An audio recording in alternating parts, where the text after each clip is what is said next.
2024 பிறகு 26 வந்து திமுக அதிமுக தலைமையில நடந்திருக்கு. பாமக தலைமையில ஆட்சி அமைக்க போறோம் அப்படின்ட்டு அன்புமணி ராமதாஸ் கருத்து தெரிவிச்சிருக்காரு. இது வந்து ஒரு இந்த நூற்றாண்டுடைய சிறந்த ஜோக்கா இருக்க முடியும் நினைக்கிறேன். அவ்வளவுதான் சொல்ல முடியும். அதாவது ஒரு சிறந்த ஒரு என்ன சொல்றது ஒரு சிரிக்கக்கூடிய அளவுக்கு எல்லாரும் சிரிக்க வச்சிட்டாங்க. அவ்வளவுதான் சொல்ல முடியும். இதெல்லாம் நடக்கிற விஷயமா அது. அலைகள் ஓய்வதில் அலை ஓய்மா எங்கேயாவது கடல்ல அது நடக்காத விஷயம். 24 நான் தான் எப்போ நான் அதாவது 26 பத்தி நான் எப்ப பேச முடியாது. நான் பேசி 24 பத்தி தான் பேச முடியும். 24ல நான் வந்து கேட்டியா எங்க கூட்டணி இல்லை. ஆனா அவரை பொறுத்தவரை பாத்தீங்கன்னா எங்க வந்து அதிகமா வந்து என்ன உங்களுக்கு தெரியல இடங்கள் வைட்டமின் பா இதெல்லாம் கிடைக்குதோ அங்கதான் இருப்பாங்க அவங்க எல்லாம். புரியுதுங்களா? இது எல்லாருக்கும் தெரிஞ்சு அவங்க கட்சிக்காரங்களே தெரியும். அதனால அவருடைய செல்வாக்குன்றது வந்து பாத்தீங்கன்னா அது பழையபடியெல்லாம் கிடையாது. அதான் அந்த அந்த ஓட்டெல்லாம் கண்டிப்பா எங்க கட்சிக்கு எங்க கூட்டணி கட்சிக்கு தான் விடும். பன்னீர் ரோட்லாம் பாஜக தேர்தல் ஒரே நாள் அதிமுக வெற்றி பெற்று எம்பிகள் நாடாளுமன்றத்தில் அந்த சட்டங்களுக்கு எதிர்ப்பு ஆதரித்திருப்பாங்க. இல்ல கண்டிப்பா இதை ஏத்துக்க மாட்டோம்.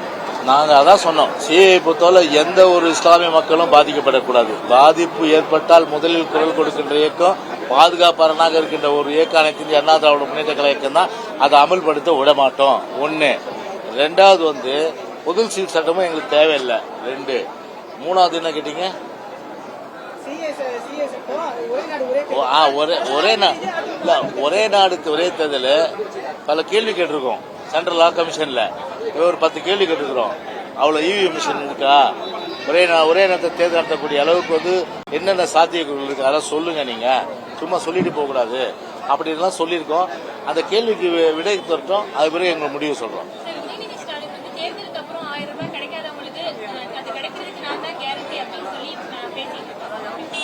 தேர்தல் வாக்குறுதியே வந்து நிறைவேற்றல. அப்புறம் என்ன இவர் கேரண்டி கொடுத்து என்ன நம்ப போறாங்க? அதனால இவர் கேரண்டி கொடுத்து யாரும் மக்கள் நம்புற மாதிரி இல்ல. மொத்தத்துல பாத்தீங்கன்னா இப்ப தேர்தல் நடக்கிறதுனால ஒரு ஆசை வார்த்தை மக்களை காட்டி ஏமாத்துற ஒரு மோசடி பேர் வழிதான். ஏன்னா கல்வி கடன் ரத்து பண்ண வேண்டியது தானே. ஏன் அதை வாய் திறக்கல?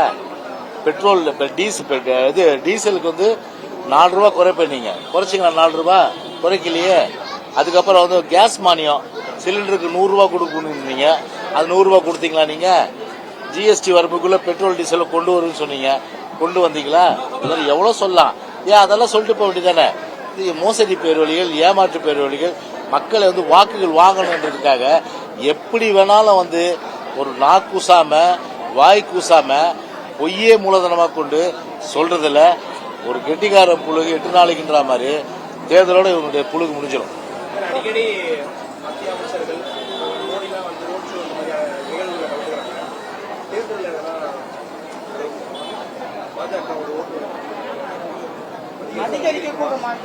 அதெல்லாம் ஒன்றும் அதிகரிக்காது. அதனால ஒரு தாக்கமும் இருக்காது. 13 தடவை ராஜீவ்காந்தி வந்தாரு. என்ன தாக்கம் ஏற்படுத்துது? ராஜீவ்காந்தி ஒரு லீடரு. இப்போ மோடி வந்தா மட்டும் வந்து பிஜேபி வளர்ந்துருமா? அது ஒன்றும் வளராது. பிஜேபி வந்து அப்படியே வந்து இன்னும் வந்து அந்த லெவலுக்கு அந்த லெவல் மெயின்டைன் பண்ணாலும் அவங்க லெவல் என்ன ஒரு 5% அதுக்குள்ளதான் மெயின்டைன் ஆகும். அதுக்கு மேல ஏறாது கிராஃப் பார்த்துங்க. தேர்தல் ஆணையத்தில் அதிமுக தொடர்ந்து மனு கொடுக்குது. பல்வேறு உதயநிதி பேசுறது சுட்டிக்காட்டியும் கரூர்ல மனிதர் மண்டி பட்டிகள் அமைக்கப்பட்டதை சுட்டிக்காட்டியும் தேர்தல் ஆணையத்தில் நடவடிக்கை என்னது எதுக்கு அதிமுக தொடர்ந்து தேர்தல் ஆணையத்தில் புகார் கொடுத்து வருது. ஆமா, உதயநிதி பேச்சுக்கும் முதலமைச்சர் பேச்சுக்கும் என்ன பதில் கொடுத்திருக்காங்க தேர்தல் ஆணையத்தில்?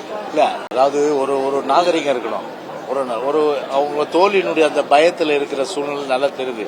அதனால வந்து தாறுமாறா பேசுறது, தரங்கட்டு பேசுறது, நரக வார்த்தை யூஸ் பண்றது, இதெல்லாம் எப்படி வந்து தேர்தல் கமிஷன் அலோவ் பண்ணுது?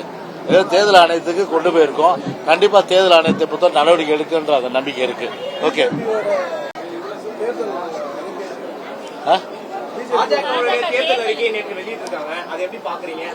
அதாவது காகித பூ மணக்காது.